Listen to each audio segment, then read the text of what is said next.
Graça e paz, irmãos.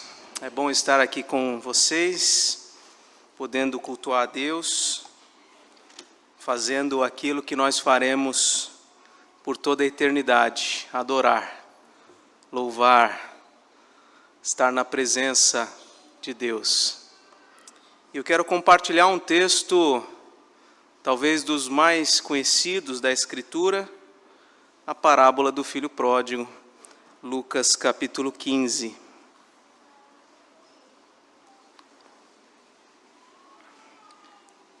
Lucas capítulo 15.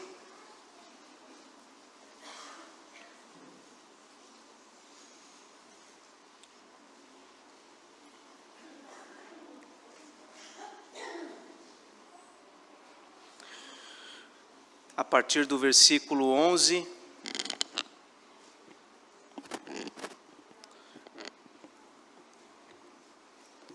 Lucas 15, a partir do versículo 11, diz assim a palavra de Deus. Continuou: certo homem tinha 2 filhos. O mais moço deles disse ao pai: Pai, dá-me a parte dos bens que me cabe. E ele lhes repartiu os haveres.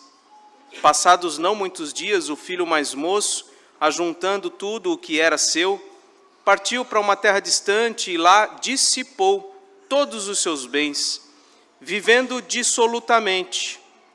Depois de ter consumido tudo, sobreveio àquele país uma grande fome, e ele começou a passar necessidade. Então ele foi e se agregou a um dos cidadãos daquela terra, e este o mandou para os seus campos a guardar porcos. Ali desejava ele fartar-se das alfarrobas que os porcos comiam, mas ninguém lhe dava nada. Então, caindo em si, disse: quantos trabalhadores de meu pai têm pão com fartura, e eu aqui morro de fome? Levantar-me-ei e irei ter com meu pai, e lhe direi: Pai, pequei contra o céu e diante de ti, já não sou digno de ser chamado teu filho. Trata-me como um dos teus trabalhadores. E levantando-se, foi para o seu pai. Vinha ele ainda longe, quando seu pai o avistou, e compadecido dele, correndo, o abraçou e beijou. E o filho lhe disse: Pai, pequei contra o céu e diante de ti, já não sou digno de ser chamado teu filho. O pai, porém, disse aos seus servos: trazei depressa a melhor roupa, vestiu, ponde-lhe um anel no dedo e sandálias nos pés. Trazei também e matai o novilho cevado.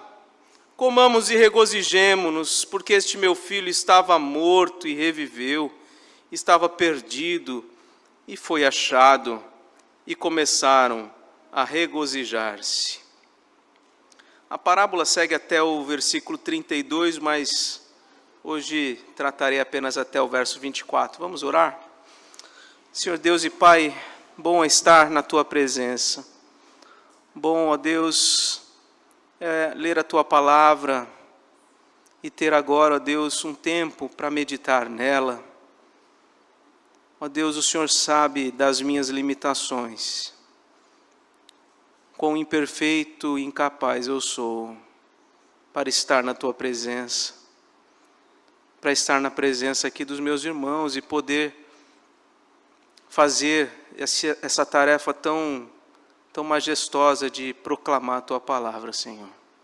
O Senhor conhece cada um dos meus irmãos aqui presentes, o quão limitados todos nós somos para entender, compreender e, mais do que isso, aplicar a Tua palavra.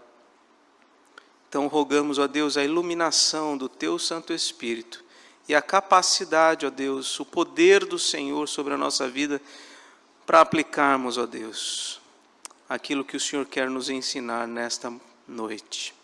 Oramos em nome de Jesus. Amém.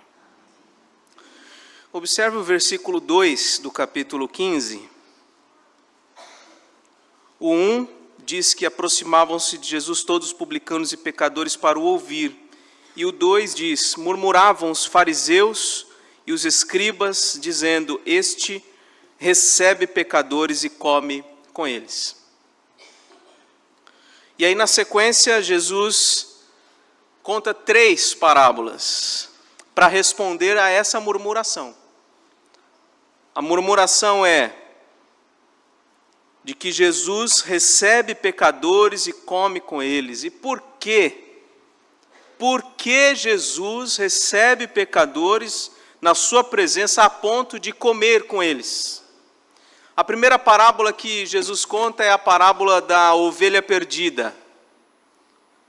Jesus conta essa parábola para revelar o seu amor pelo pecador perdido e a sua alegria em resgatá-lo. O arrependimento desse pecador resgatado, diz o Senhor Jesus nessa parábola, é motivo de alegria no céu, mais do que por 99 justos que acham que não têm do que se arrepender. A segunda parábola é a da dracma perdida, que contém exatamente a mesma mensagem. Do verso 1 até o 10, onde nós temos então essas 2 parábolas, no sermão que eu preguei sobre esse texto, eu mencionei em primeiro lugar que Jesus de fato, ele assume: eu sou quem recebe pecadores. Ele está assumindo que ele veio ao mundo justamente para isso, para trazer perdão, santificação, para preparar os perdidos para o céu. Em segundo lugar, que Jesus é ativo e intencional na busca pelos pecadores. Ele é como aquele pastor da ovelha perdida, que vai buscar a sua ovelha perdida. Ele é como a mulher da dracma perdida, que se dedica à procura da sua moeda tão valiosa dentro da sua casa. Ele é intencional. Em terceiro lugar, que o arrependimento dos pecadores promove alegria nos céus. Essas são as 3 verdades básicas que nós aprendemos nessas 2 primeiras parábolas. E hoje nós vamos nos concentrar na terceira parábola contada por Jesus para responder a mesma murmuração. Este recebe pecadores e come com eles. E a terceira parábola é a parábola do filho perdido. E em essência, essa parábola do filho perdido carrega a mesma mensagem das parábolas anteriores, mas com uma história mais vívida, talvez mais até impactante do que as 2 anteriores. Parecem até fatos reais. Tem pessoas que, quando ouvem falar a respeito do filho pródigo, pensam até que é uma história real, de fatos reais. Mas não é uma parábola.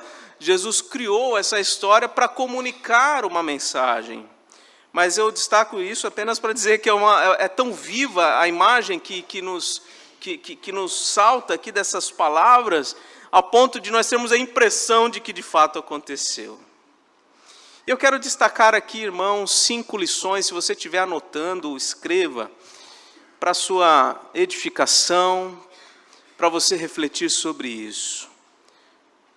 5 lições importantes que essa parábola nos traz. A primeira delas, a primeira lição é que o seu coração naturalmente se inclina a viver longe de Deus. Essa é a primeira lição, versículos 11 a 13. Certo homem tinha 2 filhos, o mais moço deles disse ao pai: pai, dá-me a parte dos bens que me cabe. E ele lhes repartiu os haveres. Passados não muitos dias, o filho mais moço, ajuntando tudo que era seu, partiu para uma terra distante e lá dissipou todos os seus bens, vivendo dissolutamente. Meus irmãos, o ser humano é rebelde por natureza. Nós somos orgulhosos. Há em nós naturalmente um desejo de nos afastar de Deus. Se não for a graça operando na nossa vida, a nossa tendência, a nossa inclinação natural é nos afastar do Senhor. O apóstolo Paulo, repetindo o que foi dito no Salmo, ele disse: não há justo nenhum sequer, não há quem entenda, não há quem busque a Deus. Todos se extraviaram, a uma se fizeram inúteis, não há quem faça o bem, não há nenhum sequer. Esse jovem, esse filho mais moço desta parábola, ele rejeitou o seu pai. Ele pediu parte da sua herança, e com isso é como se ele estivesse dizendo para o seu pai: pai, eu vou viver como se o Senhor tivesse morrido. Para mim, a vida do Senhor não faz mais qualquer importância. Para mim, estar na tua presença já não é importante. Me dá o que é meu, que eu vou embora. Foi isso que esse jovem fez. E essa é a inclinação natural do seu coração.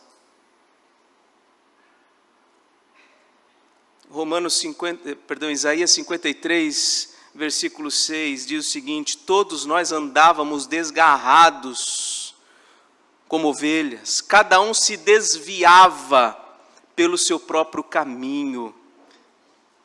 Essa é a realidade do homem sem Deus. E essa talvez seja a sua realidade ainda. Talvez você, até hoje, esteja desperdiçando o seu tempo, a sua saúde, as suas energias, os seus recursos, para o seu bel prazer, desperdiçando aquilo que Deus colocou nas tuas mãos, não fazendo caso da presença de Deus, não fazendo caso da voz de Deus. Talvez essa seja a sua realidade. O pecado nos leva a viver longe de Deus e a desperdiçar os dons, os talentos, os recursos que Ele colocou nas nossas mãos, como bem quisermos, sem a direção e sem a orientação clara da sua palavra. Essa é a inclinação natural do nosso coração. Essa é a primeira lição. A segunda lição, do verso 14 ao 16. Entenda isso. Seguir o seu próprio coração traz graves consequências. O seu coração se inclina a viver longe de Deus, como vimos no primeiro ponto. Agora, em segundo lugar, se você seguir o seu próprio coração, se você não contrariar o seu próprio coração, isso vai te trazer graves consequências. Observe o versículo 14. Depois de ter consumido tudo, sobreveio àquele país uma grande fome, e ele começou a passar necessidade. Então ele foi e se agregou a um dos cidadãos daquela cidade, e este o mandou para os seus campos a guardar porcos. Ali ele desejava fartar-se das alfarrobas que os porcos comiam, mas ninguém lhe dava nada. O coração natural do ser humano busca se libertar de Deus, como nós vimos no primeiro ponto, mas ao fazer isso, ele acaba se amarrando a uma condição de escravidão e miséria.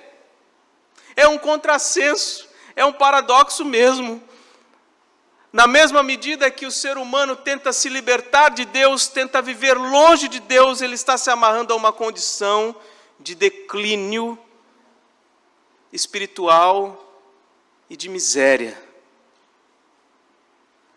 Nessa história, o filho quis se libertar do pai, quis viver longe do pai, mas ele acabou se amarrando nessa situação.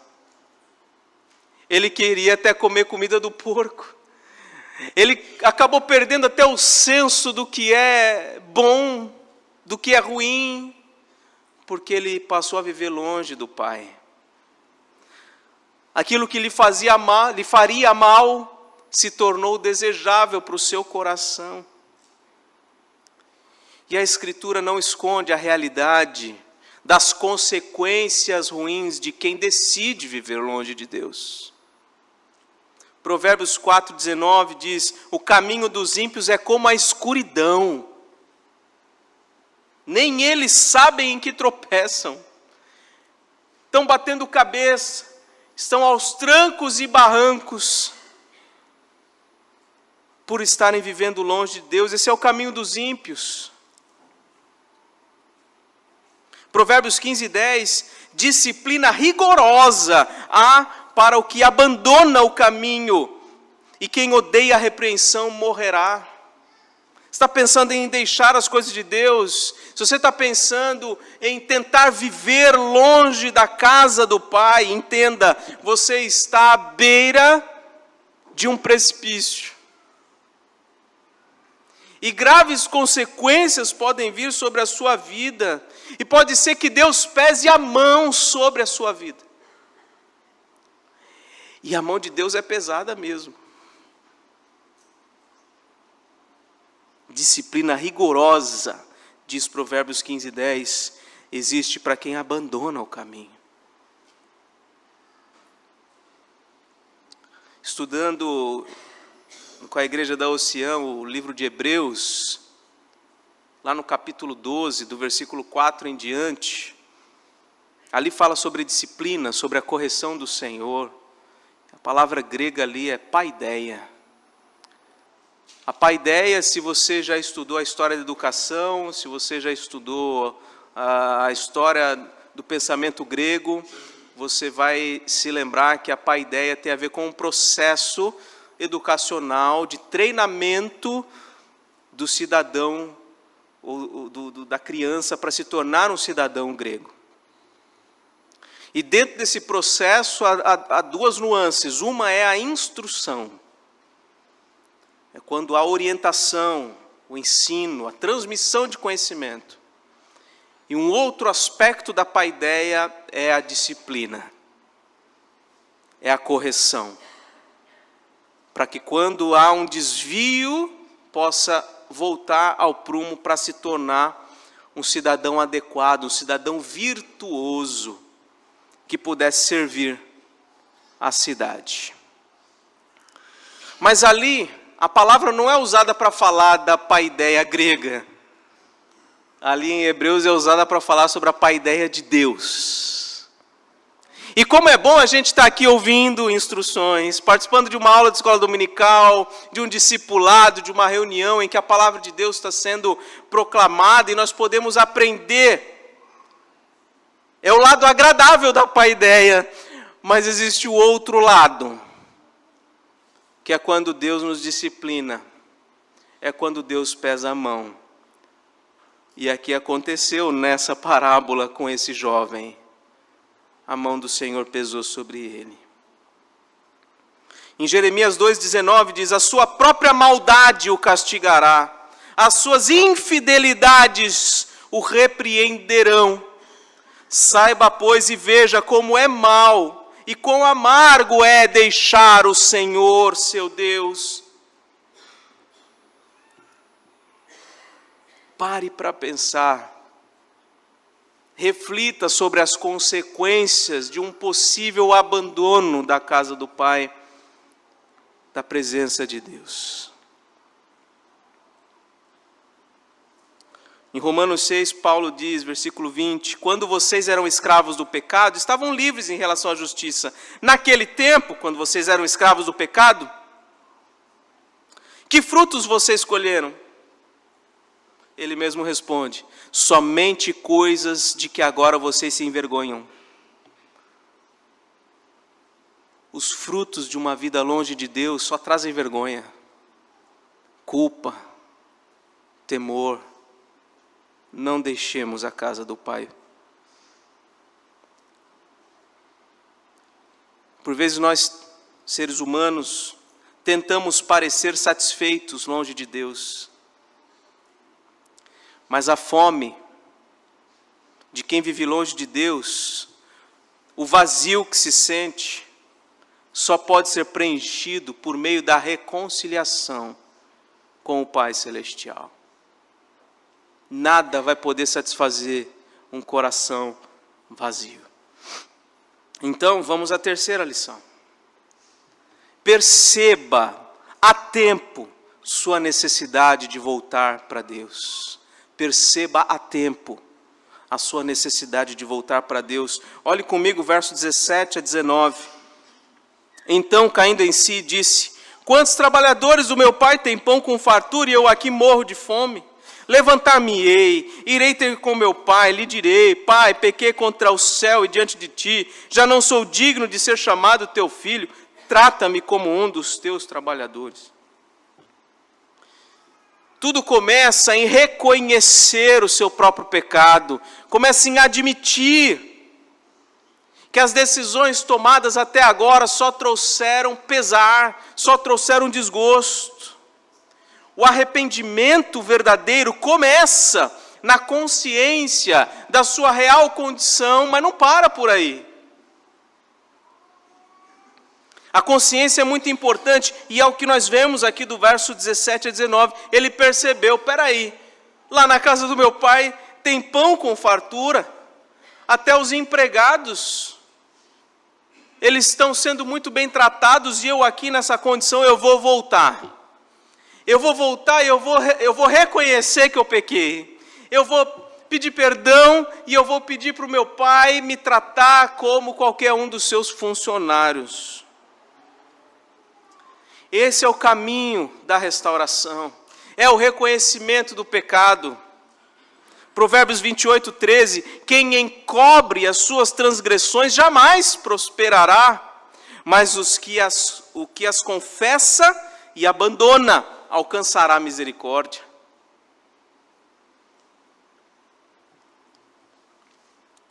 Oséias capítulo 14, o profeta Oséias diz assim: Israel, volte para o Senhor, porque você caiu por causa dos seus pecados.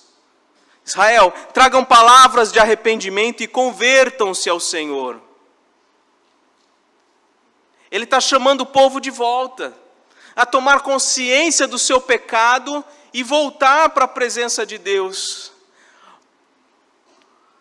E é muito importante tomar consciência e desejar voltar para Deus, mas isso não é tudo. Isso não é tudo. O arrependimento começa na tomada de consciência, mas não para aí. É preciso mover-se na direção de Deus.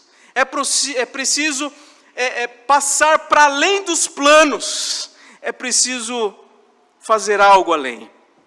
E aí nós chegamos à quarta lição: volte-se a Deus com arrependimento e fé sinceros. Versículo 20: e levantando-se, foi para o seu pai. Olha o movimento.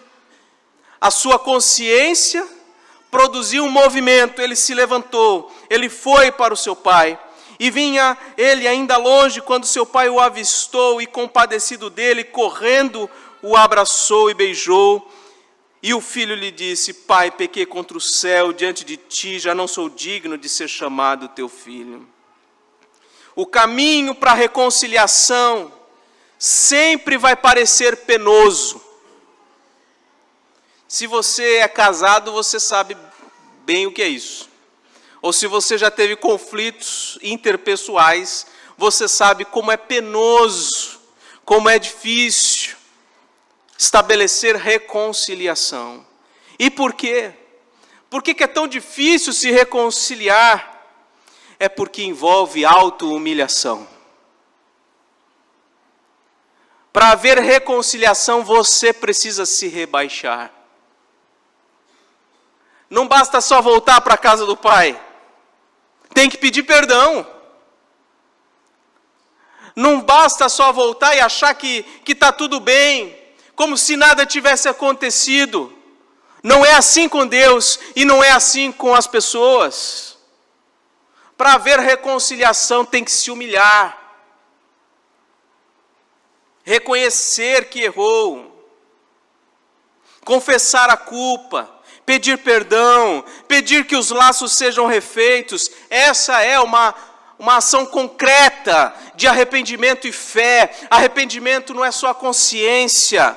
Não é só a tristeza pelo pecado que foi cometido, mas é uma decisão de mudar, de confessar.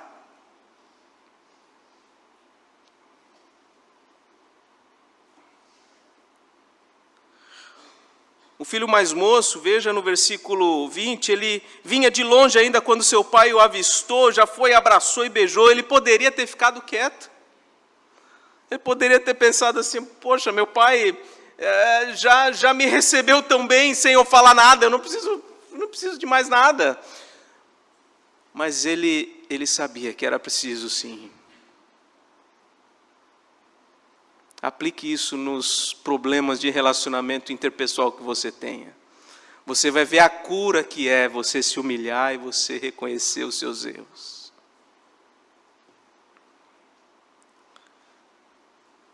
Isaías 55:7 diz assim: deixe o perverso o seu caminho, o iníquo deixe os seus pensamentos, converta-se ao Senhor, que se compadecerá dele.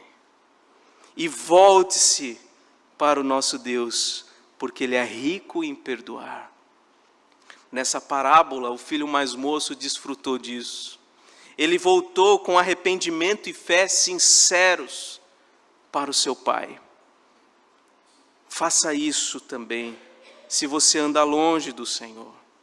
Foi cantado há pouco: se o meu povo, que se chama pelo meu nome, se humilhar, orar, me buscar e se converter dos seus maus caminhos, eu ouvirei dos céus, perdoarei os seus pecados e sararei a sua terra. Talvez você esteja se sentindo longe de Deus, ou o contrário, achando que Deus está longe de você. Eu já fiz tudo e eu não consigo sentir Deus perto de mim. E a pergunta é: você já se humilhou? Você já fez uma sondagem no seu coração e percebeu as decisões que você tomou, onde te levaram? Você já expressou isso diante de Deus, se humilhou? Se constrangeu diante dele? O Senhor promete ouvir dos céus, perdoar os pecados e sarar aqueles que se humilham, aqueles que confessam seus pecados. Primeira lição: seu coração naturalmente se inclina a viver longe de Deus. Segunda lição: seguir o seu próprio coração traz graves consequências. Terceira: perceba a tempo a sua necessidade de voltar para Deus. E agora, a quarta lição: volte-se a Deus com arrependimento e fé sinceros. Esse é o caminho da reconciliação. Mas ainda uma quinta e bela lição nesse texto. Do versículo 22 ao 24. A lição é: reconcilie-se com Deus para ser prontamente aceito e perdoado. Deus acolhe aqueles que, arrependidos, o buscam e invocam o seu nome. É simples assim. Esse é o Evangelho, essa é a boa notícia. Quem se ajoelha e se arrepende, levanta perdoado. É simples, e é algo poderoso.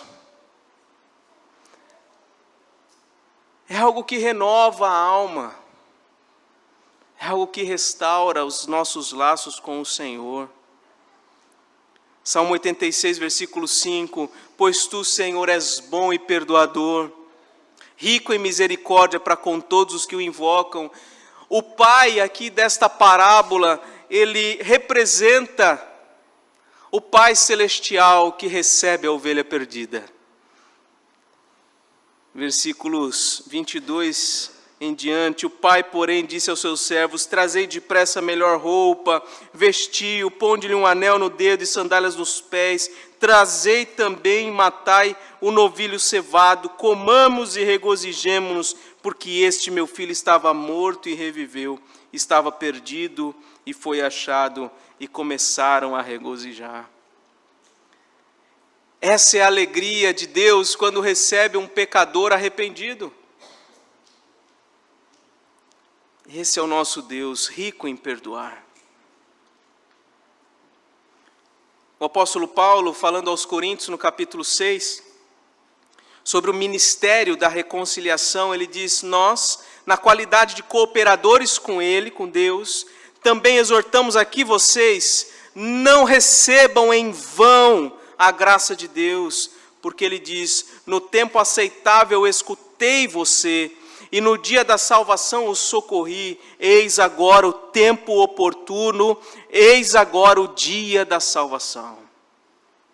Talvez você pense: mas pastor, eu estou aqui na igreja, você está vendo, né? Todo mundo que está aqui está na igreja, está na casa do Pai, né? Eu tenho certeza que não. Eu tenho certeza que muitos de vocês vivem uma vida de aparência. Aos olhos humanos, vocês estão na casa do Pai. Mas aos olhos do Pai, vocês estão desperdiçando tudo que está nas suas mãos. O seu tempo, o seu trabalho, a sua energia, os seus talentos, os seus dons, tudo está sendo desperdiçado, e o chamado hoje, o tempo oportuno é hoje para você se reconciliar com Deus. Para você voltar para a casa do Pai, de verdade. E a reconciliação com Deus é imediata e é completa. E produz paz e alegria. Então não se deixe enganar por seu coração. O seu coração vai te levar para longe de Deus. O seu coração vai te fazer desperdiçar todos os seus recursos, tudo que você tem, em coisas que desonram a Deus, em coisas que lançam você para mais e mais longe dele. E nesse lugar de miséria, de podridão, em que você talvez perceba que nada e nem ninguém pode suprir as suas necessidades, senão o Pai Celestial, esse é o momento de você se voltar para Ele. Então se arrependa. Creia que o amor de Deus, Ele se estende a você.